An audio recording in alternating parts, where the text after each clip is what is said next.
Bonjour à tous, merci d'être toujours plus nombreux à ce rendez-vous hebdomadaire dans lequel nous abordons des problématiques de l'aidant, du soignant, de la personne âgée ou à mobilité réduite. Je suis Léa Vagrez et j'anime cette émission pour vous transmettre toute l'expertise Alter Eco-Santé sur le sujet du transfert, de l'autonomie ou encore de la chute. Aujourd'hui, nous mettrons en lumière la problématique de la glisse vers l'avant des personnes en fauteuil roulant, car bien sûr des solutions existent pour y remédier.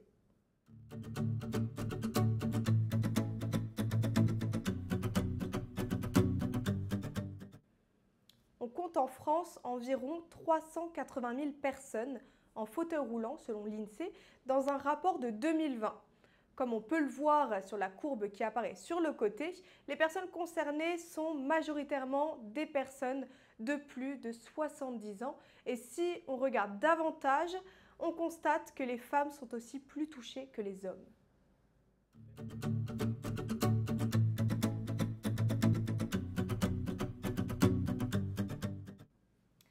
Une des problématiques récurrentes chez les personnes âgées en fauteuil roulant est notamment le glisser avant passif. La vieillesse entraînant une faiblesse musculaire, des limitations articulaires, de nombreux patients en fauteuil glissent au cours de la journée mais n'ont pas les capacités pour se rehausser seuls. Le glisser avant passif se traduit simplement par la glisse du bassin de la personne installée sur le fauteuil vers l'avant. Ses pieds glissent vers le sol, provoquant un risque de chute important. Cette situation peut être induite par différents contextes.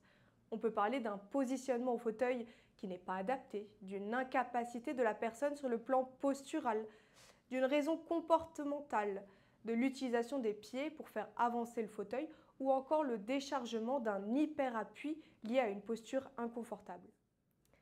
Des dispositifs simples à mettre en place permettent de solutionner cette situation qui entraîne le patient dans une mauvaise position sur le fauteuil.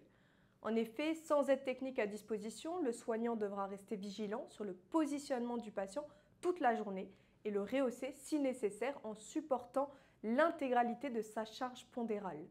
Ces manutentions à répétition peuvent être un facteur qui amplifie le risque de TMS et donc les douleurs de l'aidant. Nous vous présentons 3 aides techniques permettant de rehausser le patient en fond d'assise et de le maintenir dans cette position en évitant la glisse passive. 2 coussins de rehaussement unidirectionnel, le One Way et Alpha Way, ainsi qu'un coussin de rehaussement avec un système d'étrier, le Long Way.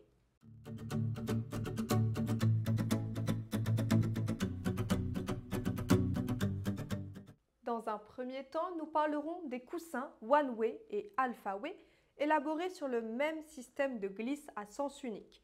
Ils se placent avant l'installation du patient et procurent un confort optimal tout en empêchant la glisse passive. Le One Way est composé de 2 faces, une glissante intérieure, l'autre antidérapante extérieure. Il dispose également sur sa partie intérieure de 2 bandes freinantes assurant le maintien de la personne une fois installée. Ces 6 couches de tissu en nylon garantissent une matière non plissante, infroissable et ultra respirante pour une utilisation possible avec un coussin de prévention d'escarre de classe 0 à 1. Il convient à tout type de poids et tous les supports. Il est disponible en 2 tailles, M 37 par 42 cm ou L 45 par 45 cm pour s'adapter à un maximum d'utilisateurs et de fauteuils. Son procédé de lavage, quant à lui, permet de correspondre aux normes hospitalières en supportant un lavage à 80 degrés. Alpha Way fonctionne sur le même principe que le coussin One Way avec une bande freinante supplémentaire au centre. Il est quant à lui composé en coton et dispose d'une surface plus importante avec une dimension de 50 par 45 cm. Il peut également être utilisé avec un coussin de prévention d'escarre et peut supporter le lavage en machine jusqu'à 60 degrés. La mise en place d'un coussin de rehaussement unidirectionnel est conditionnée par le besoin du patient et une analyse préalable de son comportement au fauteuil.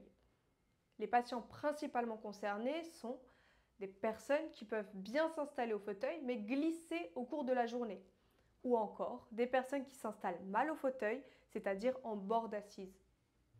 Avant de mettre en place l'aide technique, on s'assure que le fauteuil est freiné, les fourches vers l'avant, c'est-à-dire en marche arrière, pour éviter tout risque de bascule lorsque l'on va pencher le patient vers l'avant. On s'assure aussi de mettre les repose-pieds qui vont permettre d'alléger les points de friction et d'accentuer l'effet de glisse. Le fémur va être parallèle au sol, on ira vers l'arrière et ce sont les ischions qui glisseront. On installe ensuite le produit au bord de l'assise en gardant environ 10 cm de course avant l'arrivée au dossier. La flèche indique le sens de mise en place et de glisse, elle doit être vers le dossier. On peut à présent installer le patient. Une fois celui-ci en bord d'assise, on lui demande de mettre ses pieds sur les repose-pieds, de placer ses mains sur ses genoux afin de pencher légèrement son buste vers l'avant. L'aidant, en position de chevalier servant, place ses mains sur les mains du patient et pousse le patient en fond d'assise. Le patient ne peut à présent plus glisser vers l'avant. Le coussin est antidérapant. C'est une alternative à la contention dans le cas d'un glissé avant passif. Il faut faire attention à la position d'arrivée du patient et à incliner légèrement le dossier du fauteuil d'un cran. En effet, le bon positionnement du dossier est primordial pour éviter l'insuffisance veineuse qui se traduit par un mauvais retour veineux. Le sang circulant dans les veines des membres inférieurs présente des difficultés à remonter vers le cœur. Les symptômes peuvent se manifester par une sensation de jambes lourdes, des fourmillements ou un besoin irrépressible de bouger les jambes, des crampes musculaires nocturnes, des œdèmes caractérisés le plus souvent par un gonflement des mollets, des chevilles ou des pieds, l'apparition de petites varicosités ou de varices sur les jambes, de l'eczéma au niveau des varices provoquant des démangeaisons, des ulcères variqueux, soit des plaies chroniques qui nécessitent impérativement un traitement afin d'accélérer la cicatrisation et d'éviter une surinfection.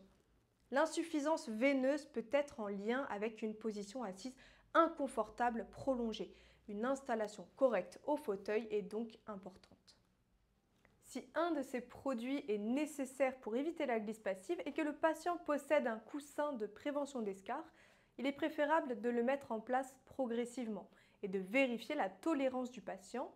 S'il n'y a pas d'altération, on pourra augmenter le temps d'exposition. Si une dégradation de l'état cutané est constatée, il faut arrêter l'utilisation de l'aide technique.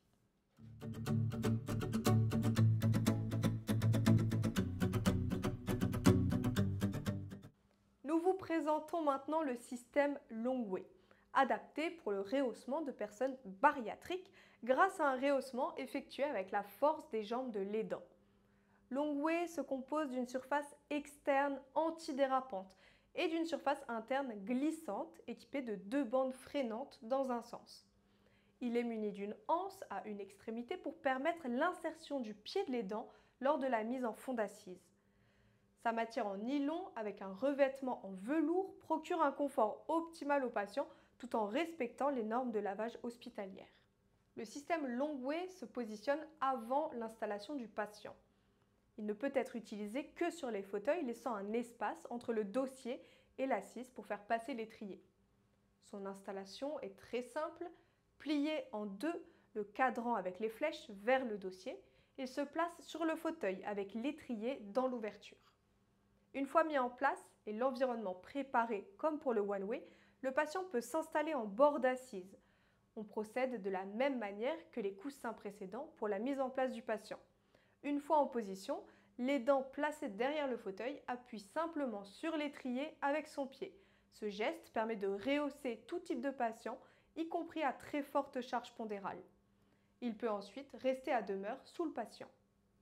Nous vous avons présenté nos solutions contre la glisse passive. Bien entendu, d'autres existent pour répondre à différentes problématiques du fauteuil, comme la sangle élingue pour des patients glissant de manière exceptionnelle ou le multi-way pour des patients ayant des difficultés d'installation. Rendez-vous au prochain épisode pour les découvrir. En tout cas, j'espère que cet épisode vous a plu. N'hésitez pas à nous faire vos retours, à nous donner votre avis en nous contactant directement. Je vous souhaite une très belle journée et je vous retrouve très bientôt pour vous apporter toujours plus de solutions.